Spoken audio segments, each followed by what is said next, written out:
Someone loves you and reaches for your hand, and you let them take it. You don't pull away, you don't make a scene, you just wait for something to happen inside you.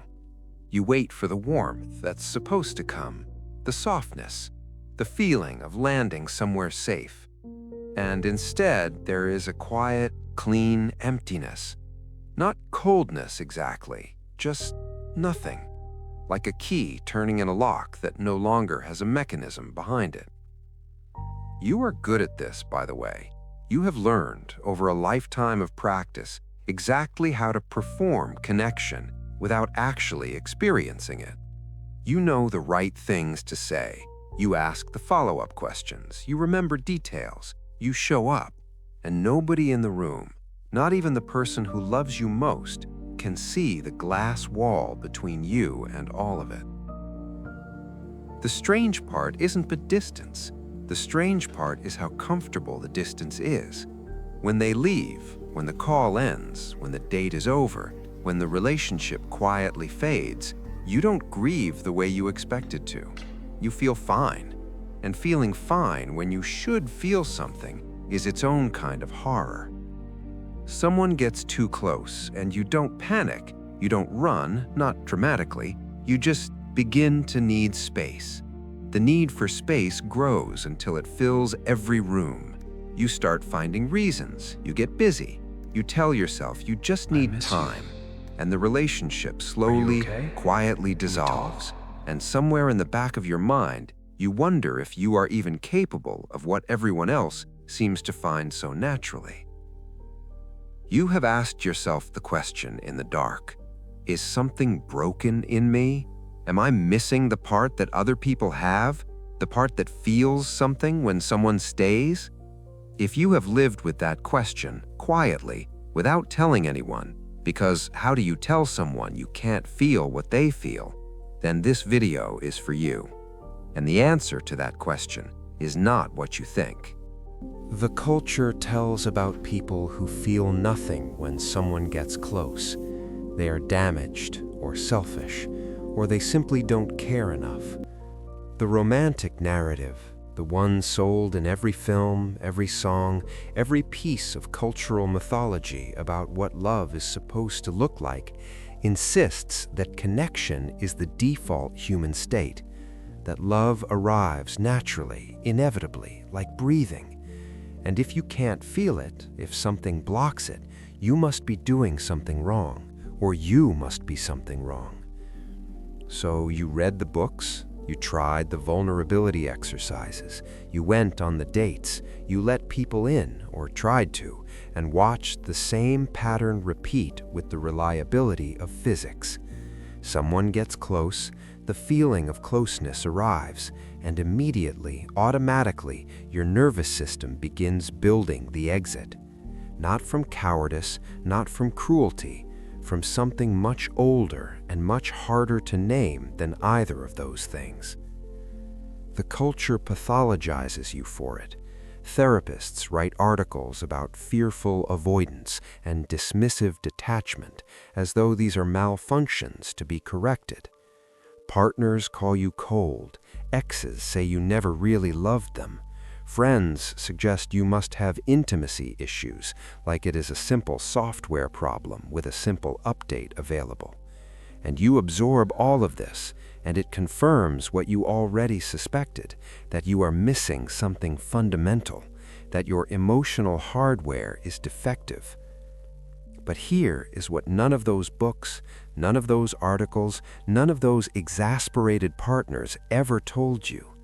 The wall is not a defect. The numbness is not a malfunction.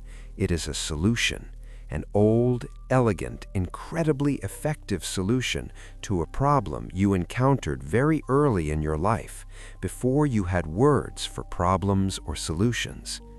And understanding that changes everything.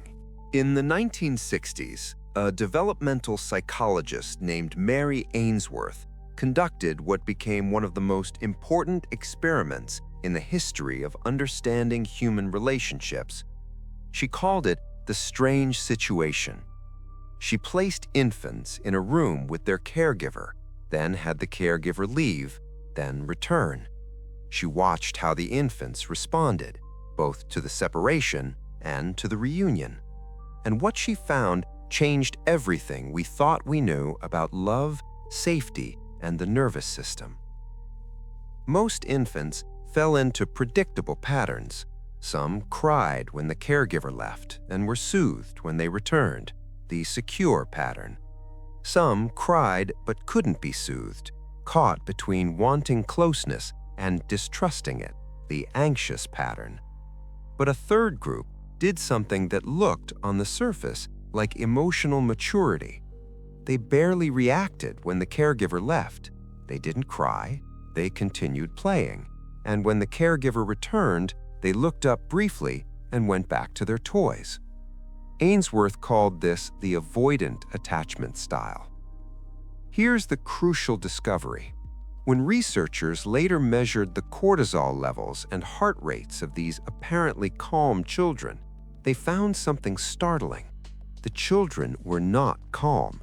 Their stress hormones were just as elevated, sometimes more elevated, than the children who cried.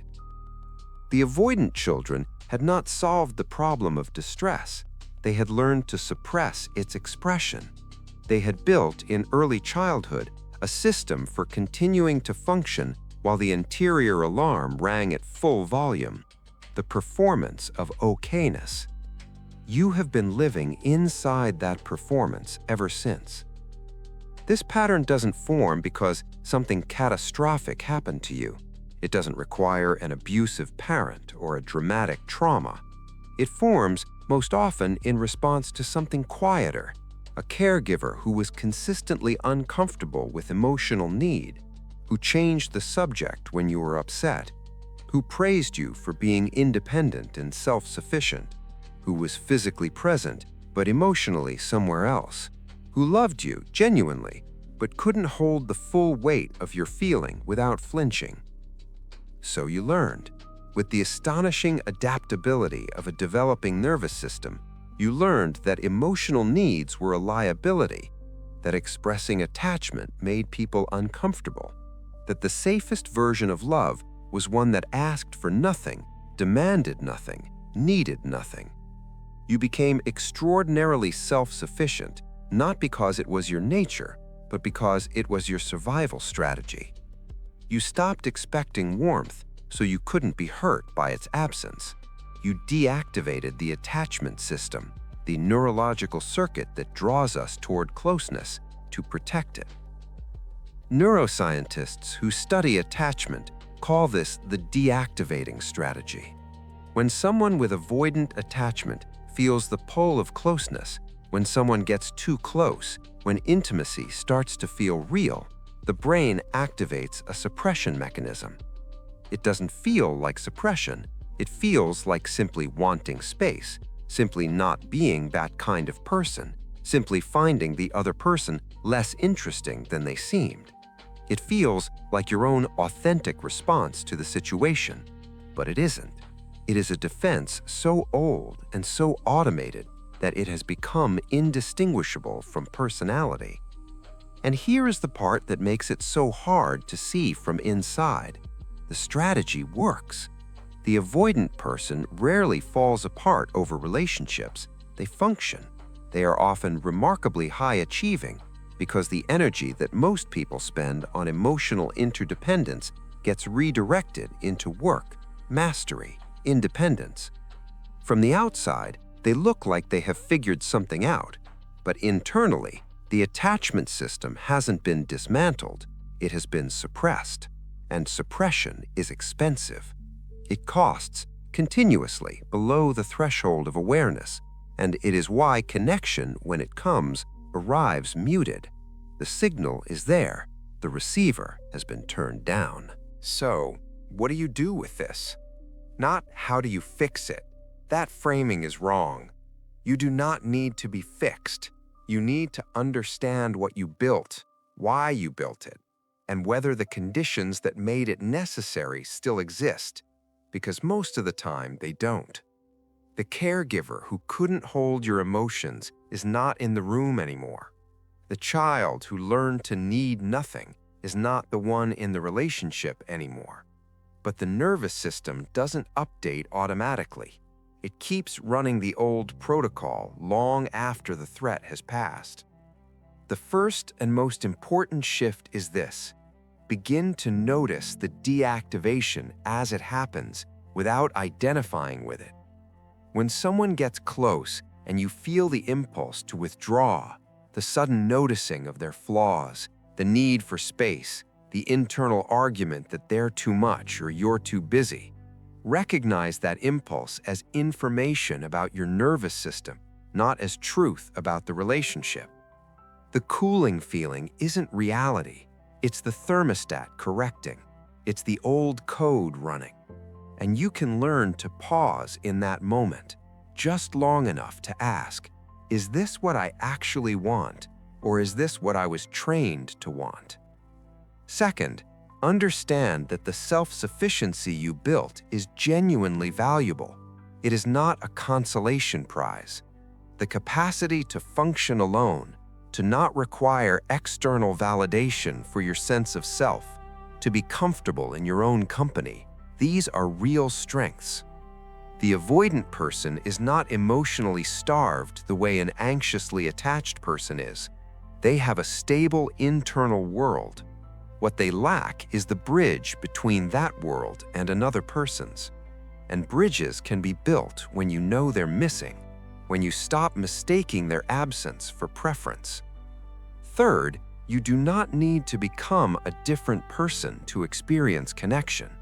You do not need to become emotionally demonstrative overnight, to cry on cue, to suddenly need people the way an anxious attachment needs them.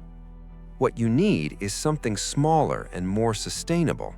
To begin allowing the feeling that is already there, the feeling the heart rate monitor detected even when the face showed nothing, to reach the surface. Not in dramatic expressions, in small, chosen moments of presence. The avoidant person almost always feels more than they show. The work is not manufacturing feeling. It is allowing the feeling that already exists to become visible, first to yourself and eventually to the person in front of you. And finally, stop measuring yourself against the cultural ideal of effortless intimacy. Secure attachment is not the only valid kind of love. The avoidant person who understands their wiring, who can name what's happening when the walls go up, who makes the conscious choice to stay when everything in them says to go, that person is practicing a form of love that is, in its own way, remarkable. It is not fluent love, it is deliberate love. And deliberate love, chosen over and over against the grain of a deeply embedded survival pattern, is not a lesser thing. It may, in fact, be harder won and more real than love that comes easily. Here's what I want you to take from this, and I want to say it slowly because it is the thing most likely to have been said to you in exactly the wrong way your entire life. You are not emotionally unavailable. You are emotionally protected. Those are not the same thing. Unavailable implies a choice, a withholding, a selfishness. Protected implies a history, a logic, a nervous system that did exactly what it needed to do to keep a child safe in conditions that required it. The wall was not a mistake.